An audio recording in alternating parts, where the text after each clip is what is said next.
بسم اللہ الرحمن الرحیم۔ کبھی آپ کے ذہن میں یہ سوال آیا ہے کہ اللہ تعالیٰ نے ہمیں فجر کے وقت جاگنے کا حکم کیوں دیا ہے؟ کیا فجر کے وقت صرف عنقریب پڑھنے کا وقت ہوتا ہے؟ کیا اس وقت کے پیچھے ایک راز پوشیدہ ہے؟ اور اس راز کو جاننے کے لیے ضروری ہے کہ ہم پہلے نماز کے بارے میں جانیں جو ہم پر دن میں 5 مرتبہ فرض کی گئی ہیں، اور یہ 5 نمازیں کس طرح فرض ہوئیں۔ اس کے پیچھے بھی ایک شاندار وجہ ہے جس کا مظاہرہ سفر معراج میں اس وقت ہوا جب حضرت محمد صلی اللہ علیہ وآلہ وسلم اللہ سے ملاقات کے وقت کے انتہائی مختصر حصے میں 7ویں آسمان سے بھی آگے تشریف لے کے گئے تھے۔ اس رات اللہ تعالیٰ نے ایک خاص پس منظر میں اپنے حبیب صلی اللہ علیہ وآلہ وسلم کو آسمان پر بلایا اور اپنے خصوصی انعامات سے نوازا۔ اس مبارک سفر میں اللہ تعالیٰ نے اپنے قرب خاص سے نوازا، انبیاء کرام علیہ السلام سے ملاقاتیں کروائیں، جنت و جہنم کا مشاہدہ کروایا، اور نیکوں کی اجر و ثواب اور بروں کے انجام و عذاب کا نظارہ کروایا۔ اس عظیم سفر میں بہت سے انعامات سے نوازا گیا، جن میں سے ایک خاص انعام امت کے لیے نماز کا تحفہ بھی ہے، اور قیامت تک کے لیے انسانوں کو اپنے معبود اور خالق سے قریب تر کرنے کا عظیم تحفہ اور عبادت یعنی نماز اسی سفر میں ادا کی گئی۔ معراج کی رات جب آپ صلی اللہ علیہ وآلہ وسلم کو اللہ نے 50 نمازوں کا حکم دیا تو حضرت موسیٰ علیہ السلام کے کہنے پر آپ صلی اللہ علیہ وآلہ وسلم نے اللہ تعالیٰ سے 50 نمازوں میں نرمی کی درخواست کی، اور ایسا کئی بار ہوا، یہاں تک کہ اللہ تعالیٰ نے امت محمدی صلی اللہ علیہ وآلہ وسلم کے لیے دن میں 5 نمازوں کا حکم دیا، جس کے بعد بھی حضرت موسیٰ علیہ السلام نے آپ صلی اللہ علیہ وآلہ وسلم کو 5 نمازوں میں کمی کے لیے اللہ کے پاس ایک بار پھر جانے کا مشورہ دیا، لیکن تب آپ صلی اللہ علیہ وآلہ وسلم نے فرمایا کہ میں نے اپنے رب سے کئی مرتبہ درخواست کر لی ہے، یہاں تک کہ اب مجھے حیا آ گئی ہے، اور میں راضی ہوں اور اس کے حکم کو ہر طرح سے تسلیم کرتا ہوں۔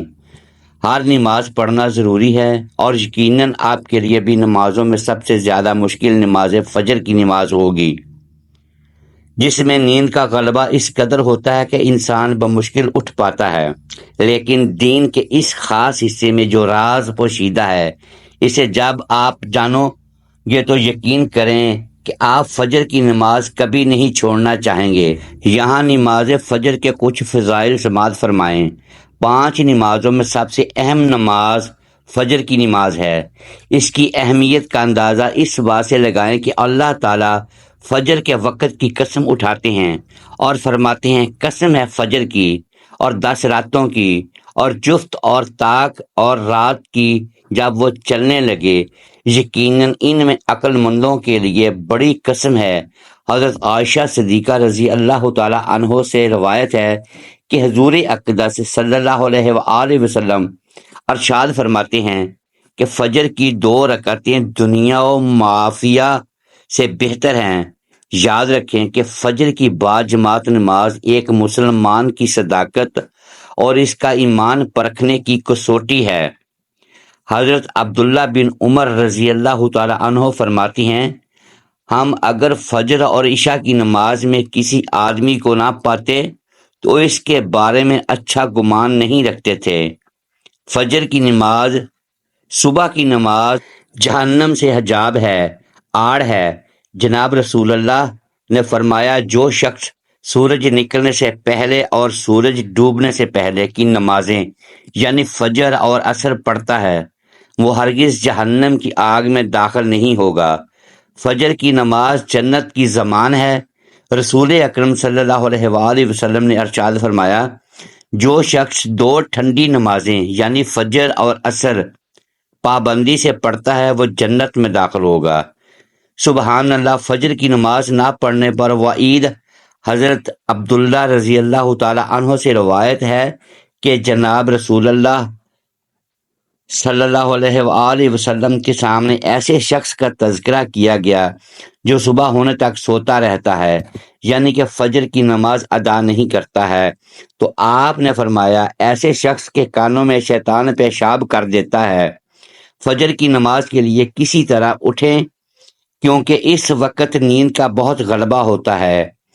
نمبر 1، رات کو حتی الامکان جلدی سوئیں۔ نمبر 2، سوتے وقت فجر کی نماز جماعت سے ادا کرنے کا پختہ ارادہ کریں اور ارادہ کرنے میں مخلص بھی ہوں۔ نمبر 3، ایسے اسباب اختیار کریں جن سے فجر کی نماز کے لیے اٹھنا آسان ہو، مثلا الارم والی گھڑی میں مناسب وقت پر الارم سیٹ کر کے اس کو مناسب جگہ پر رکھیں۔ اگر ان امور کی رعایت کر کے سوئیں گے تو انشاءاللہ اللہ تعالیٰ فجر کی نماز جماعت کے ساتھ ادا کرنا آسان ہوگا۔ پھر بھی اگر کسی دن اتفاق سے بیدار ہونے میں جاگ جانے میں تاخیر ہو جائے تو جس وقت بھی آنکھ کھلے سب سے پہلے نماز ادا کر لیں۔ انشاءاللہ اللہ تعالیٰ تاخیر کا کوئی گناہ نہیں ہوگا، لیکن اس کو معمول بنانا گناہ پر مداوز کرنا ہے جو کسی بھی طرح جائز نہیں ہے۔ دنیا میں کئی ایسے لوگ ہیں جنہیں بے خوابی کی شکایت ہوتی ہے، جس میں وہ ساری رات سو نہیں پاتے، پورا دن کام کاج کر کے جب رات کو بھی سو نہیں سکتے تب کئی طرح کی ذہنی اور جسمانی بیماریاں جنم لیتی ہیں، اور اس بیماری کا شکار آج ہر دوسرا تیسرا شخص ہو رہا ہے، جس کی بڑی وجہ اللہ تعالیٰ کے احکامات کو پیچھے چھوڑ کر دنیا کی رنگینیوں کے پیچھے بھاگنا ہے۔ ساری رات جاگنے کے بعد فجر کے قریب کچھ دیر نیند آ جاتی ہے، لیکن وہ نیند جسم کو پرسکون نہیں رکھتی، جس کی وجہ سے اکثر لوگ جاگتے جاتے اور ہر قسم کی دوائیوں کے استعمال کے باوجود جب سو نہیں پاتے تو اللہ تعالیٰ سے یہ سوال ضرور کرتے ہوں گے کہ اے اللہ تعالیٰ مجھے نیند کیوں نہیں آتی؟ آخر کیا وجہ ہے؟ کم لوگ ہوتے ہیں جو اس کیفیت میں اپنے اندر پیدا ہونے والی اس آواز کو سن پاتے ہیں جس میں ان سے کہا جاتا ہے کہ بستر سے نکلو، نماز پڑھو، اللہ کا ذکر کرو، اور یقین کریں جو لوگ اس آواز کو سن پاتے ہیں، اس پر عمل کرتے ہیں، انہیں تاحیات زندگی پر کبھی بھی بے خوابی کی شکایت نہیں ہوتی۔ اس حوالے سے ایک صوفی نظم ہے جس سے ایک امریکی مسلم نے ترجمہ کیا ہے، جس کا ٹائٹل ہے دوبارہ مت سو جانا۔ صبح کی ٹھنڈی ہوائیں ایک راز لاتی ہیں تمہارے لیے، دوبارہ مت سو جانا، پوچھو تم کیا چاہتے ہو، دوبارہ مت سو جانا۔ لوگ دروازے کی چوکھٹ سے آ جا رہے ہیں، جہاں دو دنیائیں ملتی ہیں وہ دروازہ کھولا ہے، دوبارہ مت سو جانا۔ اس نظم میں بیان کرنا دروازہ ہماری دنیا اور اس دوسری دنیا کا ہے جہاں سے فرشتے ہر صبح اور شام کو اترتے ہیں، جن کا ذکر اس حدیث پاک میں ملتا ہے کہ جس میں آپ صلی اللہ علیہ وآلہ وسلم نے فرمایا ہے کہ رات اور دن میں فرشتوں کی ڈیوٹیاں بدلتی رہتی ہیں، اور فجر اور عصر کی نماز میں ڈیوٹی پر آنے والے اور رخصت پانے والوں کا اجتماع ہوتا ہے۔ پھر تمہارے پاس رہنے والے فرشتے جب اوپر چڑھتے ہیں تو اللہ تعالیٰ پوچھتا ہے، حالانکہ وہ ان سے بہت زیادہ اپنے بندوں کے بارے میں کہتے ہیں کہ ہم نے جب ان کو چھوڑا تو وہ فجر کی نماز پڑھ رہے تھے، اور جب ان کے پاس گئے تب بھی وہ عصر کی نماز پڑھ رہے تھے۔ یاد رکھیں کہ فجر اور عصر کی نمازوں کے اوقات میں سونے سے منع کرنے کے پیچھے بھی ایک بہت بڑی وجہ ہے، اور وہ یہ ہے کہ سائنس کہتی ہے کہ صبح سورج طلوع ہونے سے لے کر صبح کے وقت زمین پر آکسیجن وافر مقدار میں فراہم ہوتی ہے، جس وقت ماحول تر و تازہ ہوتا ہے، اور یہ آکسیجن آپ کو دن پر فٹ رکھنے کے لیے انتہائی ضروری ہوتی ہے۔ تو جو اس وقت سو جاتا ہے تو وہ اس تازہ آکسیجن سے محروم رہ جاتا ہے، اور عصر کے وقت زمین پر آکسیجن کی کمی ہو جاتی ہے، تو اگر کوئی سو جاتا ہے تو اس آکسیجن کی فراہمی کمی ہو جاتی ہے، جس کی وجہ سے جب وہ جاگتا ہے تو اس کے سر میں درد اور طبیعت بوجھل ہو جاتی ہے۔